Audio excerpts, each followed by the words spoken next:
You know someone who earns $90,000 a year and somehow never has any money. Every paycheck disappears.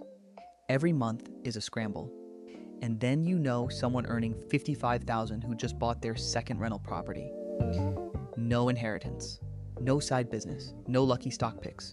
Just a completely different set of invisible rules operating in the background of their daily life.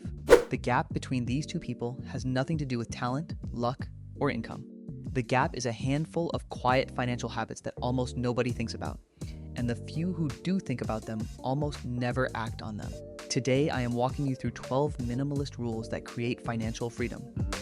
Not the ones you have heard 100 times about cutting lotties and canceling streaming services. These go deeper. These are the rules that change how you earn, how you spend, and how you think about the relationship between your time and your money. My name is Ivan, and I spend way too much time thinking about financial psychology and why some people seem to effortlessly build wealth while others stay stuck in the same patterns for decades. Some of these will feel uncomfortable. A few might even make you defensive. That is usually a sign you are hearing something you need to hear. Let me walk you through all 12. Rule 1. Automate your wealth before you ever see it. Here is a question that changes everything. When your paycheck arrives, what happens first? For 90% of people, the money hits their checking account, they see it, they feel it, and life starts pulling it in every direction. By the end of the month, whatever is left over goes into savings. This is backwards, and it is the single biggest reason why people who earn good money still feel broke. The fix is almost stupidly simple. Set up automatic transfers that move money into savings and investments the same day your paycheck arrives. Not the day after, not at the end of the month, the same day. Before you log into your bank app, before you check your balance, before your brain has a chance to mentally spend it. Let me show you why the psychology here matters more than the math. Rich Richard and Poor Peter both earn $75,000 a year, identical salaries. Poor Peter budgets the old-fashioned way. He pays his bills, spends carefully, and tries to save whatever is left over at the end of the month. Some months it is $300, some months it is zero. He averages about $150 a month in savings. Rich Richard set up automatic transfers on day one. 15% of every paycheck moves to investments before he touches anything. He never sees that money. He never misses it.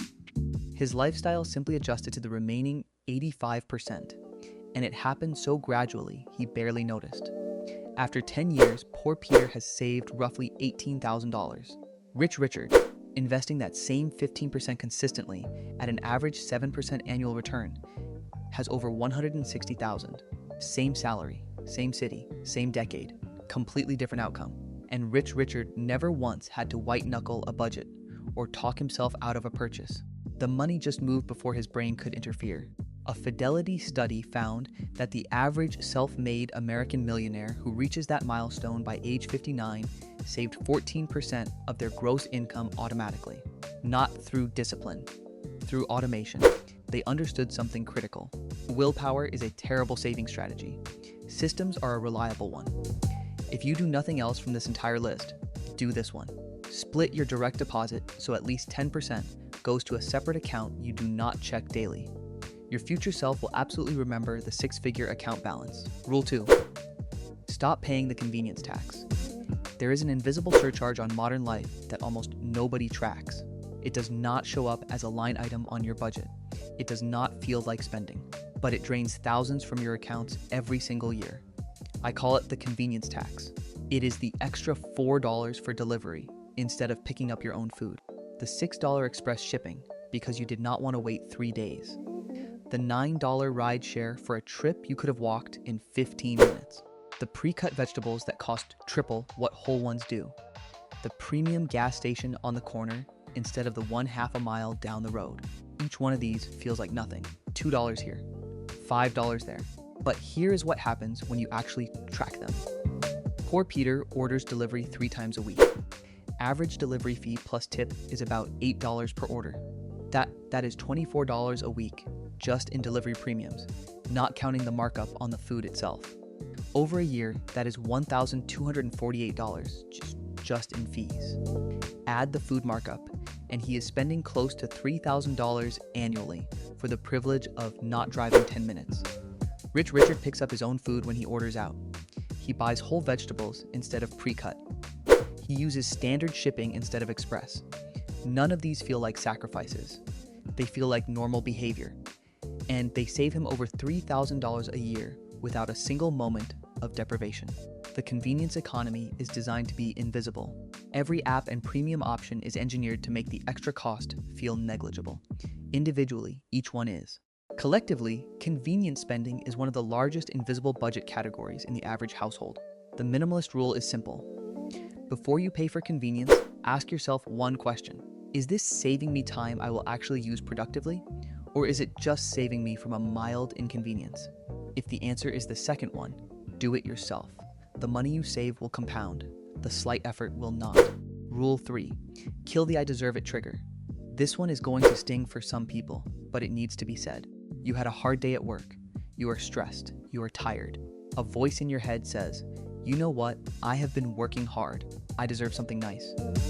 And suddenly you are standing in a checkout line or clicking add to cart on something you did not need 5 minutes ago. This is not treating yourself. This is a financial reflex, and it is one of the most expensive habits in personal finance. The I deserve it trigger turns every stressful day into a spending event. Life is stressful often. Bad days are not rare occurrences. They are a permanent feature of being alive. So if your coping mechanism for difficulty is spending money, you have essentially created a system where stress automatically converts into debt. Rich Richard had the same instinct early in his career. Bad meeting at work, long commute home, the urge to order something online, or grab an expensive dinner to reset. But he noticed a pattern. The purchases never actually made him feel better for more than about 20 minutes. The stress was still there afterward. The only difference was that now he was stressed and had less money. So he replaced the trigger. Instead of I deserve to buy something, he shifted to I deserve to protect my future. When the urge hit, he would check his investment account balance instead of opening a shopping app. Watching his net worth grow gave him a deeper sense of control than any impulse purchase ever did. Poor Peter still operates on the old trigger. Every rough week ends with a treat yourself weekend. New shoes after a bad Monday, expensive dinner after a stressful project. He spends roughly $400 a month on reward purchases he cannot specifically remember 3 weeks later. That is $4,800 a year going directly into emotional spending. I am not saying never enjoy your money. Celebration is healthy. But there is a massive difference between planned enjoyment and reactive spending. One is a conscious choice. The other is a financial reflex that keeps you on the treadmill no matter how fast you run. Rule 4. Learn to cook 3 meals perfectly. Not 30 meals. Not a weekly meal prep system. Not a complicated cookbook rotation. 3 meals. That is it. Here is why this matters more than any food budgeting advice you have ever heard. The average American household spends over $4,000 a year on food delivery and takeout, according to Bureau of Labor Statistics data, not groceries. Just the prepared food that shows up at your door or gets picked up on the way home. And the reason is almost always the same. I do not know what to cook, or I do not feel like figuring it out. Decision fatigue wins, the delivery app opens, and $45 disappears for 2 meals that could have cost $8 in ingredients. The minimalist fix is absurdly simple. Learn 3 meals, 1 breakfast, 1 lunch, 1 dinner. Make them things you genuinely enjoy eating. Practice them until you can cook each one in under 20 minutes without thinking about it. These become your defaults when you do not feel like making anything. Rich Richard has his 3. Scrambled eggs with toast and avocado, a chicken and rice bowl, pasta with garlic, olive oil, and whatever vegetables are in the fridge. Total ingredient cost per day is under $12. He can make any of them half asleep. And because he always has a default option, the delivery app almost never wins. Poor Peter knows how to cook in theory. He has a dozen cookbooks and follows food accounts online, but he never actually built the muscle memory around a few simple meals. So every evening becomes a decision, and decisions made while tired and hungry almost always end at the same place. $45 for 2 portions of something he could have made for 8. Over a year, that gap is thousands of dollars, not because poor Peter cannot cook, because he never made cooking automatic, and in personal finance, automatic always beats aspirational. Rule 5. Negotiate everything once a year. Pick a single day. Call it your annual negotiation day. Block 3 hours. And call every company that bills you on a recurring basis. Internet, insurance, phone, credit cards, gym, even your landlord if you are renewing a lease. Here is what almost nobody understands about recurring bills. The price you are paying is almost never the best price available. Companies build margin into every subscription and service. They have retention departments whose entire job is to offer you a better deal when you threaten to leave. But they will never offer that deal proactively. You have to ask. Rich Richard does this every January. He sits down with a list of every recurring charge, calls each company, and says some version of the same sentence. I have been a loyal customer, but I have found a better rate elsewhere. Can you match it or offer me something better? He does not argue. He does not bluff aggressively. He just asks. Last year, he reduced his car insurance by 22% by getting competing quotes and calling his existing provider. He dropped his internet bill by $15 a month by mentioning a competitor's promotional rate. He negotiated a 3% reduction in his rent renewal by pointing out his perfect payment history and offering to sign a longer lease. Total time spent, about 2.5 hours. Total annual savings, over $2,400. That is $960 per hour of effort, which is more than the average person earns at their actual job. Poor Peter pays whatever the bill says. He has never called his insurance company to ask for a better rate. He has never questioned his internet price. He assumes the number on the invoice is fixed, like gravity. It is not. It is a starting position in a negotiation he never shows up to. If you have never negotiated your recurring bills, you are almost certainly overpaying by 15 to 25% across the board. One afternoon of phone calls can save you more than a month of grocery penny pinching. Rule 6. Stop storing your money in your appearance. There is a quiet financial drain that affects almost everyone, and it goes far beyond clothing. It is the entire appearance economy. Premium haircuts every 3 weeks, expensive skincare routines with 12 products, trendy workout gear that costs triple what functional alternatives do, teeth whitening, cologne collections, designer sunglasses, salon visits, and the constant low-grade pressure to look like you are doing better than you actually are. Here is the uncomfortable truth. The amount of money people spend trying to look wealthy is often the exact reason they are not wealthy. Rich Richard gets his hair cut at a local barber shop for $20 including tip. He uses 3 skincare products that cost about $40 every 2 months. He wears simple, well-fitting clothes he bought on sale. He looks clean, put together, and completely unremarkable. And his net worth is 6 figures because the money that could have gone to his appearance went to his brokerage account instead. Poor Peter spends $65 every 3 weeks at an upscale salon. He has a skincare routine totaling over $200 a month. He buys trendy sneakers 4 times a year at $150 a pair, designer sunglasses for $300, premium gym wear because regular workout clothes somehow feel inadequate. Annual appearance spending for poor Peter is roughly $8,000. For Rich Richard, about $1,200. That $6,800 difference invested annually at 8% grows to over $100,000 in 10 years. Poor Peter is literally wearing his retirement on his face and feet. The minimalist rule here is not look like a slob. It is stop confusing maintenance with performance. Clean and functional serves you. Trendy and premium serves your ego. And your ego has an extremely expensive appetite. Rule 7. Own your commute. The financial cost of commuting is staggering when you add it all up. Gas or transit fares, vehicle depreciation, maintenance and repairs accelerated by daily driving, insurance premiums that factor in annual mileage, parking fees, the expensive lunch you buy because you are away from home. A study from 2024 estimated that the average American spends over $12,000 a year on commuting when you factor in all direct and indirect costs. That is over $1,000 a month just to get to work. Rich Richard made a deliberate choice 3 years ago. He took a job that paid $8,000 less annually, but allowed him to work remotely 3 days a week. On paper, it looked like a pay cut. In reality, he came out over $4,000 ahead after eliminating 60% of his commuting costs, and he gained back roughly 150 hours a year. Poor Peter commutes 50 minutes each way to a job that pays slightly more on paper. But after commuting costs, his effective hourly wage is significantly lower than he thinks. The minimalist approach to commuting is simple. Account for the true total cost of getting to work, including time, and make sure the math actually makes sense. For many people, a shorter commute or a remote work arrangement is worth more than a raise. Make sure to hit that subscribe button if you are finding value in this, and give this video a thumbs up. It helps more than you think. Rule 8. Make boredom free again. Here is something nobody talks about in personal finance.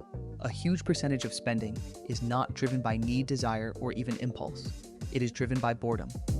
People spend money because they have nothing else to do. The phone comes out, the browsing starts, and suddenly something catches their eye. Think about the last 5 non-essential purchases you made. How many of them happened because you were genuinely excited about the item, and how many happened because you were bored, scrolling, and something looked interesting enough to click buy? If you were honest, the answer is probably uncomfortable. Rich Richard treats boredom as a state that costs nothing. When he is bored, he reads a book from the library, goes for a walk, calls a friend, or tinkers with a project. None of these cost money. All of them are more satisfying than a package arriving on 2 days later, containing something he already forgot he ordered. Poor Peter treats boredom as a problem that spending solves. Bored on Saturday afternoon? Browse Amazon. Bored waiting in line? Scroll through shopping apps. Bored on the couch? Order something from a food delivery app he does not even want that badly. His boredom has a monthly price tag of roughly $300 to $500, and he does not even realize it because each individual purchase feels insignificant. The minimalist rule is to build a list of 10 things you enjoy doing that cost $0. Write them down. Put them on your phone. And the next time boredom hits and your thumb drifts toward a shopping app, open that list instead. Your bank account will notice the difference within the first month. Rule 9. Build a freedom number and measure everything against it. Here is the exercise that changes how you think about every dollar you earn and spend. Sit down and calculate the exact monthly amount you would need in passive income to cover your basic living expenses, not your current lifestyle, your basic, stripped down, no extras living expenses, rent or mortgage, utilities, groceries, transportation, insurance, and healthcare. Nothing else. For many people, this number is surprisingly low.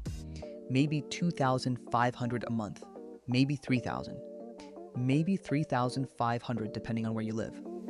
That is your freedom number. The point at which work becomes a choice instead of a requirement. Now here is where it gets interesting. Once you know that number, every financial decision gets measured against it. That $50 impulse purchase? That is roughly the monthly return on $12,500 invested at 5%. You are not spending $50. You are delaying your freedom by the time it would take to save and invest that amount. Rich Richard calculated his freedom number at $3,200 a month. That means he needs roughly $770,000 invested at 5%. Every time he considers a discretionary purchase, he asks one question: does this move me closer to $770,000 or further away? That single question has eliminated more wasteful purchases than any budget ever could. Poor Peter has no idea what his freedom number is. He thinks about retirement as some vague, distant event that he will figure out later. Without a specific target, every financial decision exists in a vacuum. Nothing feels urgent. Nothing feels connected to a larger purpose. So, money drifts out of his accounts toward whatever feels good in the moment. The freedom number does not restrict your spending. It gives your saving a purpose. And purpose is the only reliable engine for long-term financial behavior change. Rule 10. Shrink your financial footprint by 1% every year. This is probably the most underrated wealth-building strategy that exists, and almost nobody talks about it. Your financial footprint is the minimum amount of money you need to live your current lifestyle. Every single dollar you permanently remove from that footprint is a dollar you never need to earn again. Not this month, not next year, never. Think about what that means. If you find a way to cut $100 from your monthly expenses permanently, and I mean truly permanently, not just skipping it this month, you have effectively given yourself a $1,200 annual raise that requires zero additional work, zero additional stress, and zero additional hours. Rich Richard does this intentionally every year. Each January, he reviews his spending and finds one expense he can permanently eliminate or reduce. Switching car insurance providers, dropping a gym membership he rarely used, renegotiating his phone plan downward. Over 3 years, he permanently reduced his monthly expenses by $125. That is $1,500 a year he will never need to earn again. Over a decade, those small annual cuts mean he needs hundreds of thousands less in his retirement account to maintain his lifestyle. Poor Peter's financial footprint grows slightly every year. A new subscription here, a prices increase he does not question there. His baseline expenses creep upward by 3 to 4% annually, which means he needs to earn more every year just to stay in the same place. The minimalist approach to expenses is not a one-time purge. It is a permanent practice of making your life slightly cheaper to operate every single year. Small reductions sustained over time create enormous freedom. Rule 11. Compare your spending to your net worth, not your income. This reframe is subtle, but it fundamentally changes how you experience every purchase. When you evaluate a purchase based on income, everything feels affordable. You earn $5,000 a month, and a $500 jacket feels like 10%. Manageable. Now run that same purchase through your net worth. You have $30,000 saved.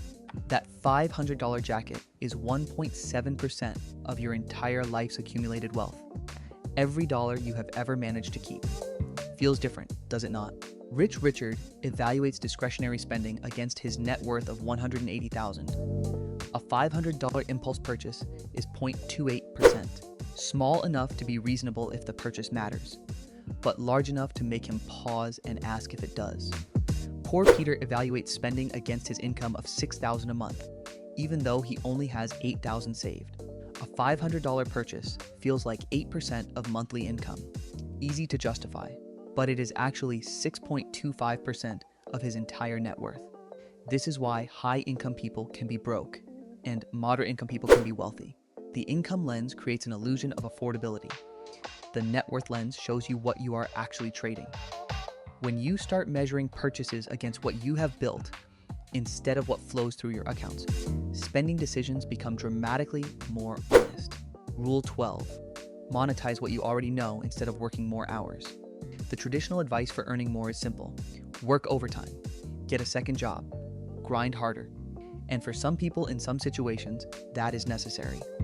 But it is also the least efficient way to increase your income because you are trading more of your most finite resource, your time, for money at the same rate. The minimalist approach to earning more is different. Instead of selling more hours, sell your existing knowledge. Everyone has accumulated expertise in something through their career, their hobbies, or their life experience. A teacher knows how to explain complex things simply. An accountant understands tax strategy. A parent who has navigated the childcare system knows things new parents desperately need to learn. Rich Richard is a project manager by day. 3 years ago, he started writing a simple newsletter sharing project management tips he had learned over his career. It took him about 2 hours a week. Within a year, he had a small but loyal audience. He added a paid tier with templates and deeper guides. Today, that newsletter generates an extra $800 a month. And the work it requires has not increased because the knowledge was already in his head. He did not work more. He packaged what he already knew. Poor Peter wants to earn more too. So he picks up overtime shifts and weekend side jobs. He earns extra, but he is exhausted, stressed, and trading Saturday mornings with his family for dollars he will probably spend on convenience purchases because he is too tired to cook or run errands. The difference is leverage.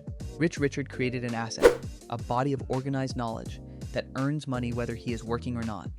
Poor Peter created nothing. He just sold more hours from a finite supply. You know more than you think you do. The things that feel obvious to you are not obvious to everyone. The minimalist path to earning more is not about doing more. It is about extracting more value from what you have already done. Here is what I want you to take away from all of this. Financial freedom is a collection of small, quiet decisions that compound over time. Automate your savings. Eliminate the convenience tax. Stop rewarding stress with spending. Cook 3 meals. Negotiate once a year. Let go of the appearance game. Own your commute. Make boredom free. Know your freedom number. Shrink your footprint. Measure spending against net worth, and monetize what you already know.